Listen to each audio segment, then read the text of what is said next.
ताके हांगोंग एक छोटा सा गांव था। इस गांव के निवासी बहुत ही प्रेम पूर्वक जीवन यापन कर रहे थे। परंतु गांव के दो मुख्य परिवारों तापू तालोड़ और ताकर यापर के बीच मनमुटाव चल रहा था। इन दो परिवारों में आपस में बड़ा प्रेम था, गहरी मित्रता थी, किंतु अब इन दोनों परिवारों के सदस्य एक दूसरे को फूटी आंखों भी नहीं सुहाते थे। इस मनमुटाव का कारण थी ताकर ताची। ताकर ताची ताकर यापर की बेटी थी। असल में हुआ यूं कि तापू तालोड़ का बेटा ताकर यापर की बेटी ताकर ताची को भगा ले गया। इस घटना से आहत ताकर यापर का मन तापू तालोड़ के प्रति खिन्न रहने लगा और एक दिन इस मनमुटाव ने बड़े झगड़े का रूप ले लिया। तब गांव की पंचायत ने यह निर्णय किया कि इन दो परिवारों के झगड़े के निपटारे के लिए आबोतानी को बुलाया जाए। पंचायत की बैठक ताकर यापर के घर पर आयोजित हुई और निर्धारित समय पर आबोतानी वहां पहुंच गए। सारे लोग आबोतानी का स्वागत सत्कार करते हुए उन्हें घर के भीतर ले आए। पंचायत की बैठक आरंभ हो गई। जब आबोतानी के बोलने की बारी आई तो उन्होंने पूर्ण रूप से एक मध्यस्थ की भूमिका अपनाकर अपनी बात को प्रभावी ढंग से कहना प्रारंभ किया। जब आबोतानी बोल रहे थे तभी एक बूंद उनके ऊपर आ गिरी। आबोतानी ने सोचा, शायद छत से पानी टपका होगा। अब जब अपनी बात समाप्त कर आबोतानी पंचायत के अन्य सदस्यों की बात को सुन रहे थे, तब पुनः एक बूंद उनके घुटने पर आ टपकी।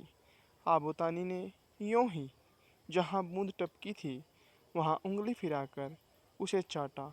चाटते ही वे आश्चर्यचकित हो गए, कारण उस बूंद में गजब की मिठास भरी हुई थी। अब आबोतानी की उत्सुकता की कोई सीमा नहीं रही। उन्होंने तुरंत गृह स्वामी ताकर यापर से इस बूंद के बारे में पूछा कि आखिर यह बूंद है क्या। ताकर यापर ने उन्हें बताया कि यह ओप्पो मदिरा है। आबोतानी ने फिर प्रश्न किया कि इसे बनाने की विधि क्या है। ताकर यापर ने विस्तार से बताया कि ओप्पो बनाने के लिए सबसे पहले चावल को पकाया जाता है और फिर उसे ठंडा करने के लिए पेंचे बांस से बना कॉलिन में फैला दिया जाता है और जब चावल ठंडा हो जाए तो ओपोप खमीर को उसमें खूब अच्छी तरह से मिलाया जाता है। फिर ओपोप मिश्रित चावल को बर्तन में डालकर नाका यानी घर की भीतरी छत पर रखा जाता है। चूल्हे में आग जलाकर छत को गर्म रखा जाता है। इससे कुछ दिनों पश्चात चावल पककर ओप्पो बन जाता है। आबोतानी ने ओप्पो बनाने की प्रक्रिया को बड़े ध्यान से सुना। दोनों परिवारों में सुलह कराने के पश्चात आबोतानी ने सबसे विदाई ली, किंतु जाने से पूर्व उन्होंने ताकर यापर को मदिरा बनाने के लिए ओपोप के बदले में योचिक चाकू और चमाक चकमक पत्थर दिए। ताकर यापर ने बड़ी ही सावधानी से ओपोप को पत्ते में लपेटकर आबोतानी को देते हुए कहा, आपकी यात्रा तो अत्यंत लंबी होगी, अतः यात्रा के दौरान सुस्ताने के लिए एक विशेष जगह बतलाता हूँ। ताकर कार्गो लिरोड नामक जगह सुस्ताने के लिए अति उत्तम है। वहाँ अवश्य सुस्ता कर अपनी थकान मिटा लीजिएगा। ताकर यापर से विदाई लेकर आबोतानी हंसी खुशी अपनी वापसी की यात्रा पर निकल पड़े। जब आबोतानी ताकर कार्गोली रोड पहुँचे तो ताकर यापर के कथनानुसार सुस्ताने के लिए वहाँ ठहर गए। वह स्थान गोल गोल शिलाखंडों से भरा हुआ था।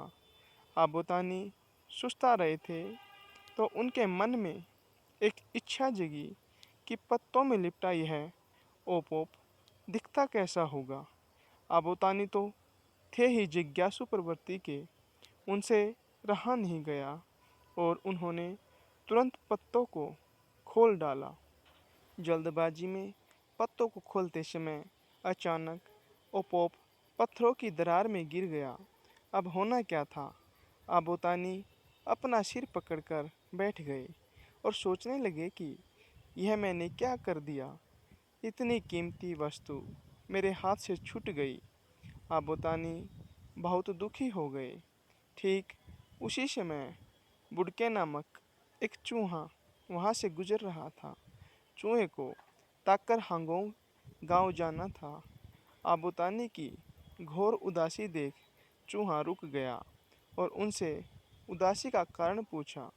आबोतानी ने व्यथित मन से सारा वाक्य सुनाया।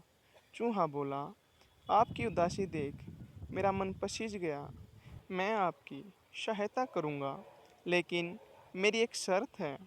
पहले आप यह वचन दीजिए कि बदले में मुझे कुछ वरदान देंगे, तभी मैं आपकी सहायता करूंगा।